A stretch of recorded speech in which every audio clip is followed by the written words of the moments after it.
জানিয়ে দেব হাতে থাকা সর্বশেষ আপডেট বাংলা সংবাদ। প্রথমেই সংবাদ শিরোনাম। সেনাবাহিনীর নারী সদস্যরা এখন থেকে হিজাব পরতে পারবেন। এরপর জানিয়ে দেব বেতন বৃদ্ধির দাবিতে ফের উত্তাল আশুলিয়া, ৫১ কারখানা বন্ধ। এদিকে পাচার হওয়া অর্থ ফেরত আনতে যুক্তরাজ্যের সহযোগিতা চায় বাংলাদেশ। আরও জানিয়ে দেব ৯ ব্যাংকে চলতি হিসাবের ঘাটতি ১৮,০০০ কোটি টাকা। সর্বশেষ জানিয়ে দেব সন্ধ্যার মধ্যে যেসব অঞ্চলে ৬০ কিলোমিটার বেগে ঝড়। এতক্ষণ শুনছিলেন সংবাদ শিরোনাম, এবারে বিস্তারিত। তবে অনুরোধ থাকবে ভিডিওটিতে একটি লাইক করবেন এবং কমেন্ট করে জানিয়ে দিবেন কোন জেলা থেকে আপনি আমাদের এই ভিডিওটি দেখছেন। সেনাবাহিনীর নারী সদস্যরা এখন থেকে হিজাব পরতে পারবেন। সেনাবাহিনীর নারী সদস্যরা চাইলে ইউনিফর্মের সঙ্গে এখন থেকে হিজাবও পরতে পারবেন। এজন্য নীতিগত সিদ্ধান্ত নিয়েছে সেনা কর্তৃপক্ষ। সম্প্রতি অ্যাডজুট্যান্ট জেনারেল কার্যালয়ের অভ্যন্তরীণ এক অফিস আদেশে বিষয়টি সংশ্লিষ্টদের অভিহিত করা হয়েছে। এতে নারী সেনা সদস্যদের জন্য হিজাব পরার বিষয়টি ঐচ্ছিক করে দেওয়া হয়েছে। অর্থাৎ নারী সেনা সদস্য চাইলে এখন থেকে হিজাব পরিধান করতে পারবেন। গত ৩ সেপ্টেম্বর পিএসও কনফারেন্সে ইচ্ছুক নারী সদস্যদের ইউনিফর্মের সঙ্গে হিজাব পরিধানের অনুমোদনের বিষয়ে নীতিগত সিদ্ধান্ত নেওয়া হয়েছে। এর আগে ইউনিফর্মের সঙ্গে হিজাব পরিধান না করার জন্য নির্দেশনা ছিল। অফিস আদেশে বলা হয়েছে নীতিমালাটি চূড়ান্ত করতে নারী ও সেনা সদস্যরা ইউনিফর্মের সঙ্গে সামঞ্জস্যপূর্ণ হিজাবের বাস্তব নমুনা, হিজাবের কাপড়ের ধরন, রং ও পরিমাপ তুলে ধরে বিস্তারিত বর্ণনা করতে বলা হয়েছে। একই সঙ্গে ইউনিফর্মের সঙ্গে প্রস্তাবিত হিজাব পরিহিত অবস্থায় নারী সেনা সদস্যের রঙিন ছবি সংশ্লিষ্ট পরিদপ্তরে ২৬ সেপ্টেম্বরের মধ্যে পাঠাতে বলা হয়েছে। বেতন বৃদ্ধির দাবিতে ফেরুতাল আশুলিয়া, ৫১ কারখানা বন্ধ। আশুলিয়ায় বেতন বৃদ্ধি সহ নানা দাবিতে সড়ক অবরোধ, বিক্ষোভ মিছিল ও কর্মবিরতি পালন করছেন বিভিন্ন কারখানার পোশাক শ্রমিকরা। ওই এলাকায় আজ ৫১টি কারখানার কাজ বন্ধ রয়েছে। সোমবার ২৩ সেপ্টেম্বর দুপুর ১২টার দিকে শিল্প পুলিশ ১ এর পুলিশ সুপার সরওয়ার আলম ঢাকা পোস্টকে বিষয়টি নিশ্চিত করেছেন। জানা যায় আজ সকাল ৯:৩০টার দিকে আশুলিয়া ডিইপিজেড নবীনগর মহাসড়কের নরসিংহপুর এলাকায় জেনারেশন নেক্সট নামে একটি পোশাক কারখানার কয়েকশো শ্রমিক সড়ক অবরোধ করেন। সেখানে যোগ দেন আশেপাশের আরও কারখানার শ্রমিকেরা।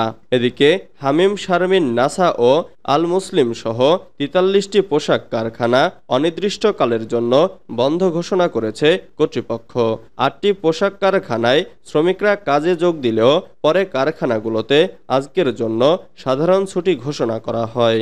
বিক্ষুব্ধ শ্রমিকরা বলেন, আমরা বিভিন্ন দাবিতে কারখানা কর্তৃপক্ষের সঙ্গে কয়েকবার বসেছি, কিন্তু কারখানা কর্তৃপক্ষ আমাদের দাবিগুলো মেনে নেয়নি। আমাদের পোশাক খাতে শ্রমিকদের ন্যূনতম বেতন ২৫,০০০ টাকা করার জন্য কয়েকবার আন্দোলন করা হয়েছে। তবে কারখানার কর্তৃপক্ষ আমাদের দাবি মেনে না নিয়ে টালবাহানা করছেন। শিল্প পুলিশ ১ এর পুলিশ সুপার সরওয়ার আলম ঢাকা পোস্টকে বলেন, আজ সকালে একটি পোশাক কারখানার শ্রমিকরা সড়ক অবরোধ করেন। পরে তাদেরকে বুঝিয়ে সড়ক থেকে সরিয়ে পরিস্থিতি স্বাভাবিক করা হয়েছে। তবে শিল্পাঞ্চলে ৪৩টি পোশাক কারখানা ১৩ এর ১ ধারা অনুযায়ী বন্ধ ঘোষণা করেছে কারখানা কর্তৃপক্ষ। এছাড়া ৮টি পোশাক কারখানায় শ্রমিকদের সাধারণ ছুটি ঘোষণা করা হয়েছে। তবে কোথাও কোনো অপ্রীতিকর ঘটনা ঘটেনি। পরিস্থিতি নিয়ন্ত্রণে অতিরিক্ত পুলিশ মোতায়েন করা হয়েছে এবং সেনাবাহিনী টহল অব্যাহত রেখেছে। পাচার হওয়া অর্থ ফেরত আনতে যুক্তরাজ্যের সহযোগিতা চায় বাংলাদেশ। বিগত সরকারের আমলে বাংলাদেশ থেকে পাচার হওয়া অর্থ ফেরত আনার জন্য যুক্তরাজ্য সরকারের সহযোগিতা কামনা করেছে শিল্প মন্ত্রণালয়ের উপদেষ্টা আদিলুর রহমান খান। সোমবার ২৩ সেপ্টেম্বর নিজ অফিস কক্ষে বাংলাদেশে নিযুক্ত ব্রিটিশ উপ হাই কমিশনার এবং ডেভেলপমেন্ট ডাইরেক্টর জেমস গোল্ডম্যান তার সঙ্গে সাক্ষাৎ করতে এলে উপদেষ্টা এ সহযোগিতা চান। শিল্প মন্ত্রণালয়ের সিনিয়র সচিব জাকিয়া সুলতানা এবং অতিরিক্ত সচিব মোহাম্মদ সলিমুল্লাহ সহ মন্ত্রণালয়ের ঊর্ধ্বতন কর্মকর্তারা এ সময় উপস্থিত ছিলেন।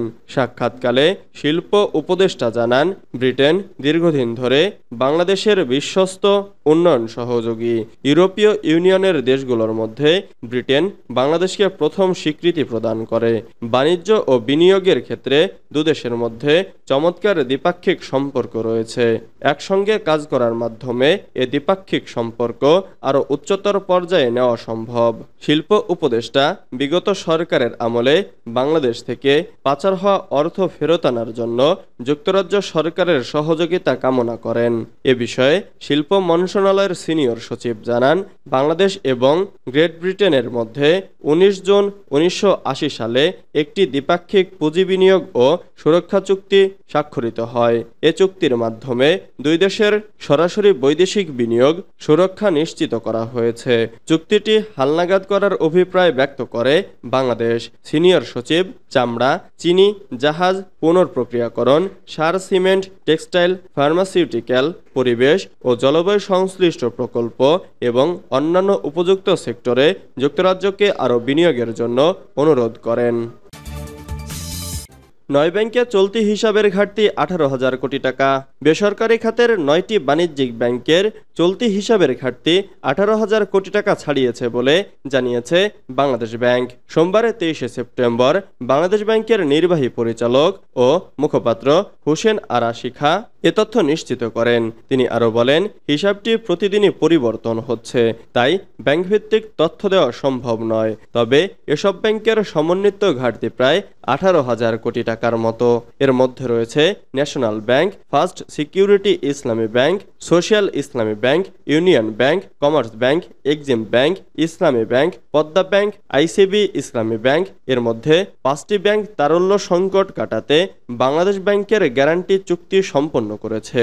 এই ব্যাংকগুলো অন্যান্য সকল ব্যাংক থেকে পারলে সহায়তা নিতে পারবে, যেখানে গ্রান্টার থাকবে নিয়ন্ত্রক সংস্থা বাংলাদেশ ব্যাংক। এছাড়া এক্সিম ও ইসলামী ব্যাংক আবেদন করলেও এখন পর্যন্ত কেন্দ্রীয় ব্যাংকের সাথে গ্যারান্টি চুক্তি হয়নি। এদিকে পদ্মা ও আইসিবি ইসলামী ব্যাংক এখন পর্যন্ত কোনো আবেদন করেনি।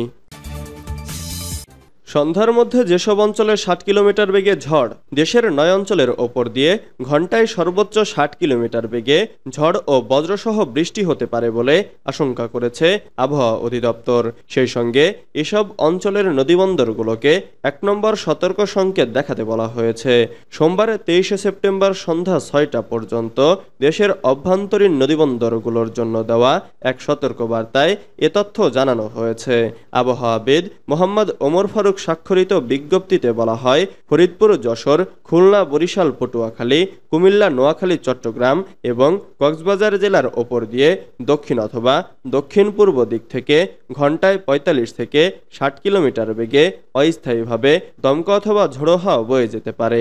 সেই সঙ্গে বৃষ্টি অথবা বজ্রসহ বৃষ্টি হতে পারে। তাই এসব এলাকার নদীবন্দরগুলোকে ১ নম্বর সতর্ক সংকেত দেখাতে বলা হয়েছে। এদিকে আবহাওয়ার অপর এক পূর্বাভাসে বলা হয়েছিল, দেশের ৭ অঞ্চলের ওপর দিয়ে ঘন্টায় সর্বোচ্চ ৬০ কিলোমিটার বেগে ঝড় ও বজ্রসহ বৃষ্টি হতে পারে বলে আশঙ্কা করছে আবহাওয়া অধিদপ্তর। সেই সঙ্গে এসব অঞ্চলের নদীবন্দরগুলোকে ১ নম্বর সতর্ক সংকেত দেখাতেও বলা হয়। সোমবার দুপুর ১টা পর্যন্ত দেশের অভ্যন্তরীণ নদীবন্দর সমূহের জন্য দেওয়া আবহাওয়ার পূর্বাভাসে এ তথ্য জানানো হয়।